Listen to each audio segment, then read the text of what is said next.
Hello friends, जय जगन्नाथ। आपण मानकु मो यूट्यूब चैनल जोड़िया लाइव जेकेसी क्रिएशन के को पुणी थे स्वागत। चलतु आज आम जाना एलआरपी कार्यक्रम चतुर्थ श्रेणी पाठ 7 जोटा कि आमर 4 अंक विशिष्ट संख्यार व्यवहार विषय देछि है। आम 4 अंक विशिष्ट संख्या पर्यंत आम किपर व्यवहार करवा। देख गोटा कहूँ आम ब्लॉक है। देखुं यहाँ हूँ गोटे ब्लॉक, बुझे ये भी गोटे ब्लॉक, ये भी गोटे ब्लॉक, ये भी गोटे ब्लॉक है। एटा को हमको कहब क्यूब है। गोटा गोटे गोटे क्यूब है कि नहीं। तो 1000 पर्यंत है। एटा 1000 पर्यंत रहिबो, एटा 100 पर्यंत रहिबो ब्लूटा है। एटा रहिबो हमर 10टा रहिबो है। एटा रहिबो गोटे है। तो देखो जेपरी से हमको देछि एक है। गोटे देछि एक, एक संख्यार ना लिखा है एक। मिसिल केतरा अछि गोटे। देख केतरा अछि गोटे, दुईटा, तीनटा, चारटा, पांचटा, छटा। तो ये लिखियो 6 है। ये ओडिया अंक संख्या लिखियो 6 6। नेक्स्ट देख ये केतरा अछि देख। ये अच्छे आमर एटा रिपीट हो जाए। देख एटा ये रहिबो है। ये 10 अच्छी 10टा। ये 1 2 3 4 10 4 14टा। 14टा लिखिबो। एटा लिखिबो 14 14 है। एटा सिन देख एटा एठू एठी रिपीट हो जाए। 1 2 3 4 5 5 माने 10 लाखे 50 हो टोटालटा।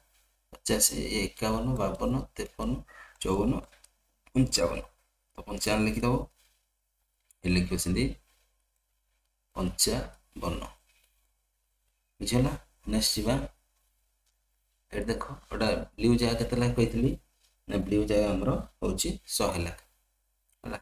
100 एठी 100 एटा भी 100 एटा भी 100 है। 300 है। ये 10 10 देख ये है 10, ये भी 10 20 320। ये 1 321 3 2 1 लिखियो 321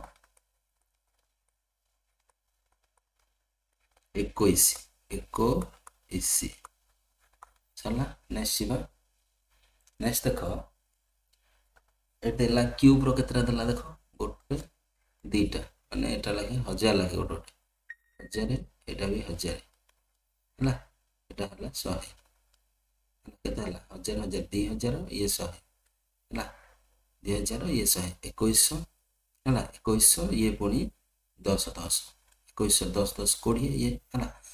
2000 2100 ये 10 10 20 2100 20 देन आसब ये 1 ये 1 केते हला 2122 2100 2 1 2 2 है।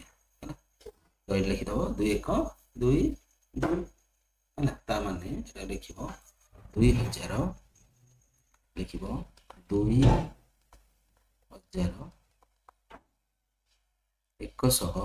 122 122 ठीक अच्छे।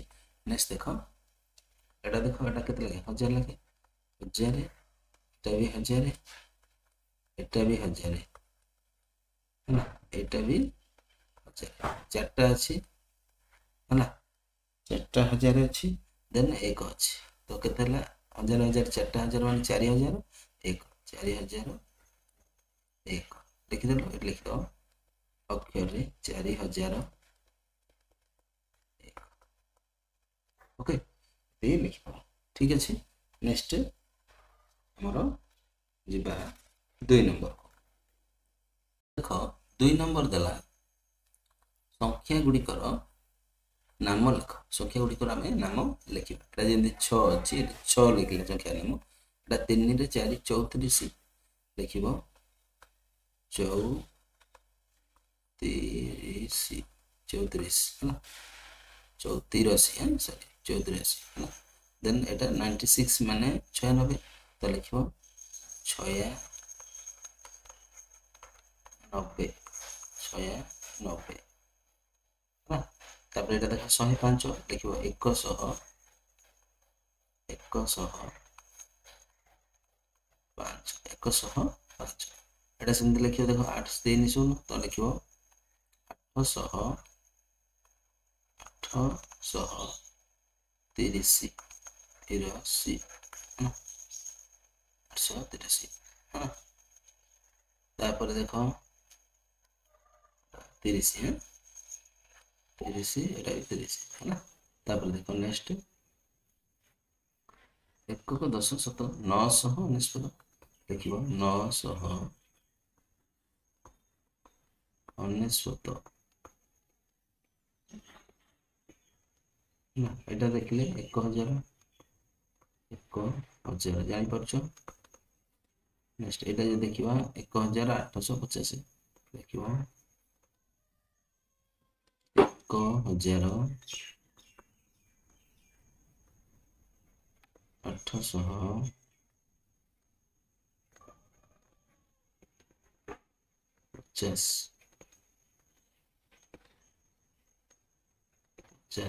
ଦେଖ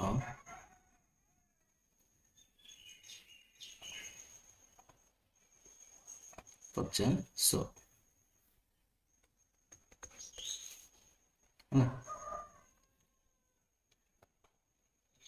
ତାପରେ ଦେଖ ଏସବୁ ଲେଖିଦେବ ନହେଲେ 50 ତାପରେ 2222 ଲେଖିବ 2222 ହେଲା। ନେକ୍ସଟ ଦେଖ ଏଟା ସେମିତି ଯଦି ଲେଖିବ 5000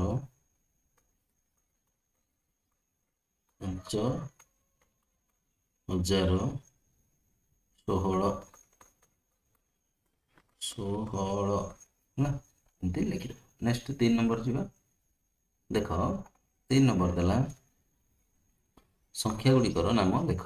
ସଂଖ୍ୟାର ନାମ ସଂକେତ ଦେଇଛି 9 ଏଟାକୁ ଅକ୍ଷର ଦେଇଛି, ଏଟା ଅଙ୍କରେ ଲେଖା ହେଇଛି 54 କେତେ 5 ରେ 4 54 450 400 7 ଜାଗାରେ 4 ରହିବ 425 ମାନେ 25 ହେଲା।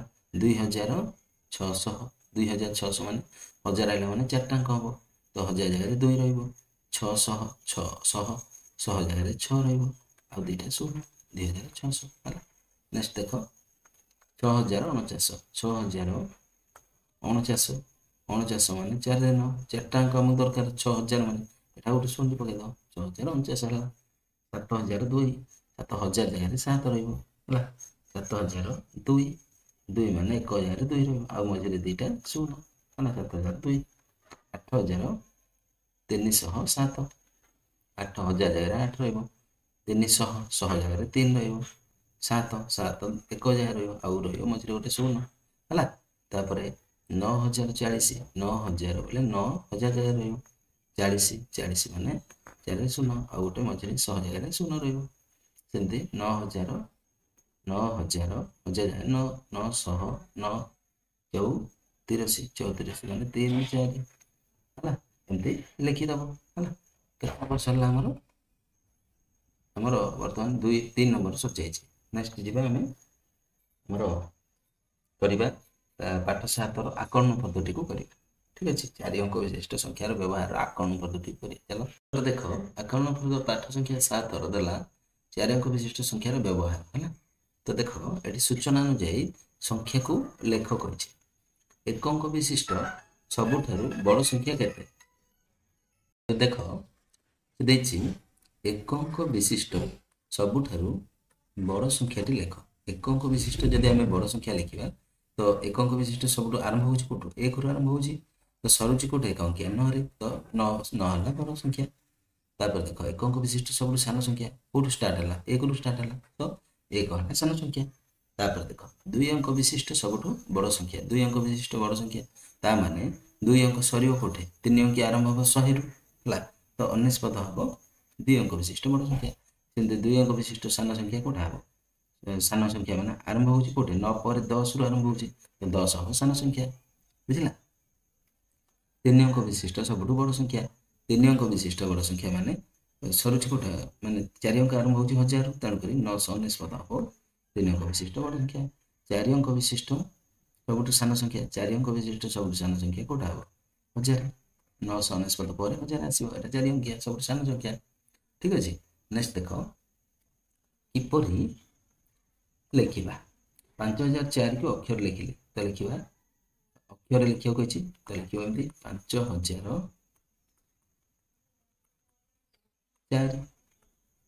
ଠିକ ଅଛି।